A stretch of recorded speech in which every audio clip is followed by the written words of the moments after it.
CTET math का question है previous year का। आइए इसको सॉल्व करते हैं। बहुत सिंपल क्वेश्चन है। आइए देखते हैं। गीतांजलि ने माला बनाने के लिए कुछ मोती खरीदे। उसके पास 10 मोती के कुछ पैकेट थे और साथ ही कुछ खुले मोती भी थे। गीतांजलि के पास कुछ पैकेट में मोती थी, कुछ खुले भी। प्रत्येक मोती की कीमत 50 पैसा, यानी कि प्रत्येक मोती का मतलब एक मोती का जो मूल्य है 50 पैसा।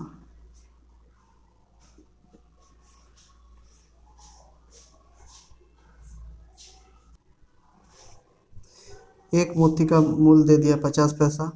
10 मोती के एक पैकेट खरीदने पर उसे 1 रुपये कम देना पड़ता है।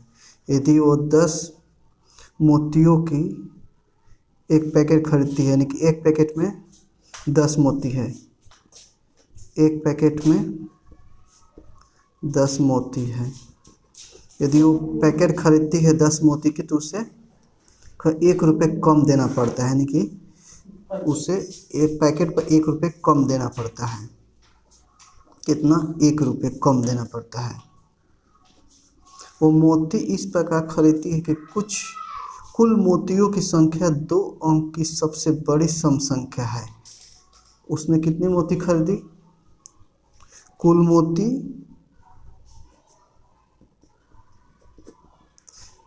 मोती इस प्रकार खरीदती है कि कुल मोतियों की संख्या 2 अंकों की सबसे बड़ी सम संख्या, 2 अंकों की सबसे बड़ी, वो भी सम संख्या होना चाहिए। तो 2 अंकों की सबसे बड़ी संख्या 99 और इसने बोला है सम संख्या, यानी कि 98।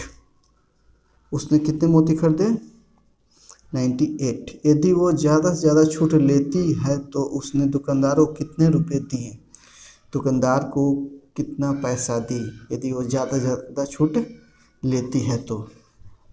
एक पैकेट में कितने मोती आ रहे हैं? 10। एक पैकेट में 10 मोती आ रहे हैं। ज़्यादा ज़्यादा छूट लेना होगा तो उसे पैकेट ही खरीदना पड़ेगा, इसलिए उसने 98 टोटल मोती खरीदी। तो कितने पैकेट में भर सकते हैं? एक पैकेट में 10 आ रहे हैं, तो यानी कि 90 मोती जो है वो 9 पैकेट में 90 मोती। इस पर उसको छूट मिलेगा 90 मोती पर। एक मोती का मूल्य 50 पैसा है, तो इस पर उसको कितने 90 मोती उसने पैकेट में डाल दिया और बचे 8। तो 90 मोती का मूल्य कितना आ जाएगा? यहाँ देख लीजिए, निकाल लीजिए यहाँ से।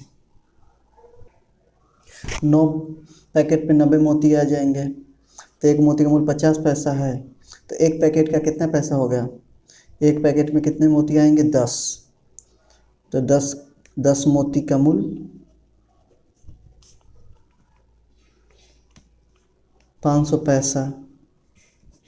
ये पैसा में है, इसको रुपए में कैसे कन्वर्ट होगा? इसको 100 से डिवाइड कर देंगे तो रुपए में एक कन्वर्ट है, क्योंकि 100 पैसा बराबर 1 रुपये होते हैं, यानी कि 5 रुपये। 5 रुपये 5 रुपये 5 रुपये एक पैकेट का मूल्य।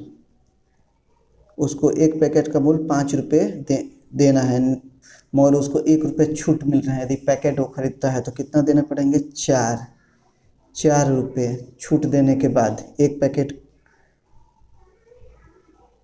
के लिए उसको 4 रुपये देने हैं, क्योंकि 1 रुपया उसको कम देना है। यदि पैकेट खरीदता है तो उसने कितने पैकेट खरीदे? उसने 9 पैकेट खरीदे। तो 9 से इधर मल्टीप्लाई कर दीजिए। 9 इंटू पैकेट में, एक पैकेट में, तो 9 पैकेट हो जाएंगे। इधर भी 9 से मल्टीप्लाई कर दिए, 9 जो कि 36 रुपये। पहले तो उसने 36 रुपये किसके चुकाए? पैकेट के 36 रुपये चुका है। और मोती कितनी बच गई? अब 8। 90 तो पैकेट में आ गई, अब एक्स्ट्रा मोती 8। अब 8 का कितना पैसा देना पड़ेगा उसको? कि एक मोती का उसको देना पड़ रहा है 50 पैसा। तो 8 मोती का इधर भी है, पहले भी क्वेश्चन में हमने बता दिया, ऐसे ही निकालते हैं। 8 मोती का कितना? इधर भी एक मोती से मल्टीप्लाई कर 8 मोती हो जाए, इधर भी 8 मल्टीप्लाई कर दीजिए, 8 बजे 40 यानी कि 400 पैसा। अब पैसे को रुपये में बदलने के लिए 100 से डिवाइड करते हैं, क्योंकि 1 रुपये में 100 पैसा होता है। कैसे? 1 रुपये में हमने क्या बोला, 1 रुपये में 100 पैसा होता है। 1 रुपये में 100 पैसा होता है, तो 400 को पैसे में बदलने के लिए 100 से डिवाइड कर देंगे। 8 मोती का मूल्य हो जाएगा 400/100 यानी कि 4 रुपये देने पड़ेंगे, और 8 मोती के 4 रुपये देने पड़ेंगे। 36 इधर आया था प्लस 4 यानी कि 40 रुपये उसको देने पड़ेंगे टोटल। 40 रुपये ही इसका आंसर होगा। इतना क्वेश्चन इतना लंबा हमने इसलिए बनाया कि आपको समझाना था कैसे पैसे को रुपए में कन्वर्ट करना था। और 1 मोती का मूल्य यदि 50 पैसा है तो 8 मोती का कैसे निकालेंगे, इसीलिए हमने इतना लंबा बताने के लिए बता दिया। नहीं तो ये सब बहुत सिंपल क्वेश्चन है, बार बार ऐसे ही क्वेश्चन पूछे जाते हैं। 1 मोती का मूल्य इतना, 1 आम का मूल्य इतना, तो 3/4 आम का मूल्य क्या होगा, ऐसे ही क्वेश्चन पूछे जाते हैं कंफ्यूज करने के लिए। बाकी ऐसे ही सॉल्व करते हैं। 1 मोती का मूल्य 50 पैसा है तो 8 मोती, 8 इधर भी करेंगे मल्टीप्लाई, 8 इधर भी करेंगे। और छूट दिया था, 1 रुपये का छूट दिया था। यदि पैकेट आप खरीदते तो पैकेट उसमें 9 खरीदे तो 1 पैकेट पर उसने छूट दिए थे, तो 9 पैकेट पर कितने हो जाएंगे, 9 चौके 36। यहाँ पर देने थे 5 रुपये, तो हम उसको देना था 1 पैकेट का मूल्य 5 रुपये आ रहा था, मगर उसको 5 रुपये नहीं देने थे, उसको 1 रुपये कम ही देना था, यानी कि 4 रुपये ही चुकाना था।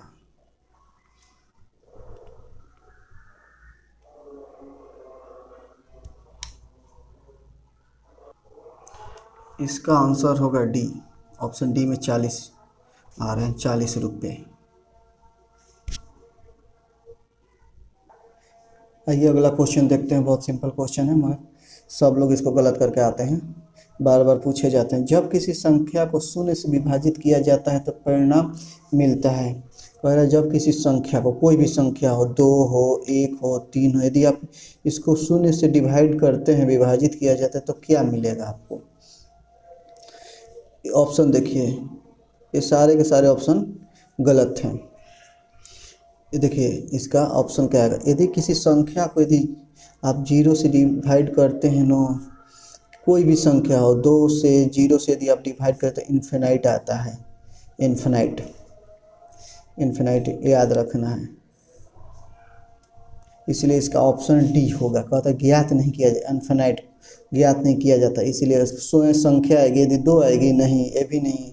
यदि 0 से 0 डिवाइड करेंगे कोई संख्या तो क्या आपको 0 मिलेगा, 1/1 मिलेगा, नहीं, ये सब गलत है, इन्फिनाइट आता है।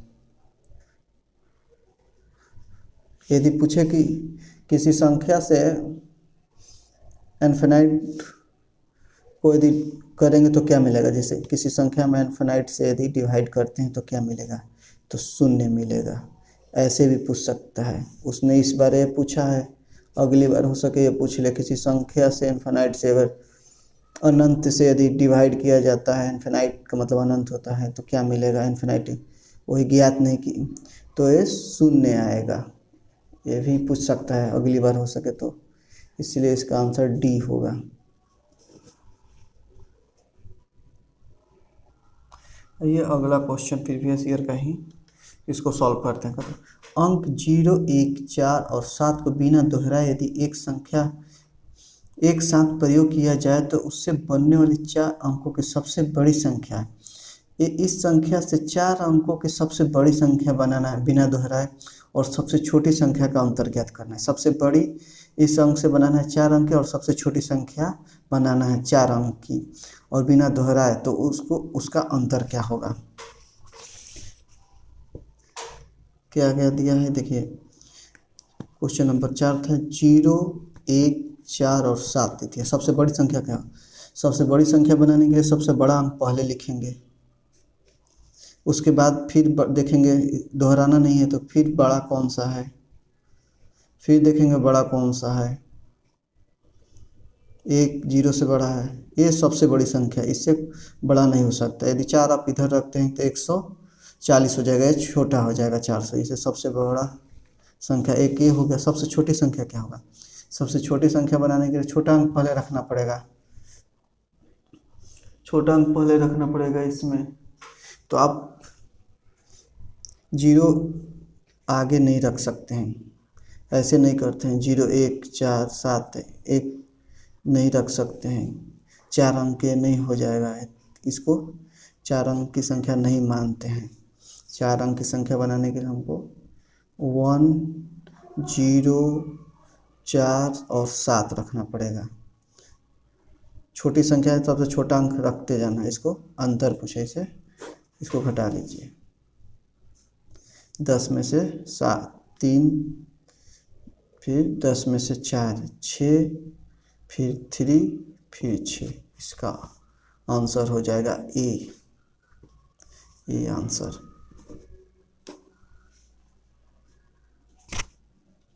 आइए अगला क्वेश्चन देखते हैं। प्रीवियस ईयर का ही है।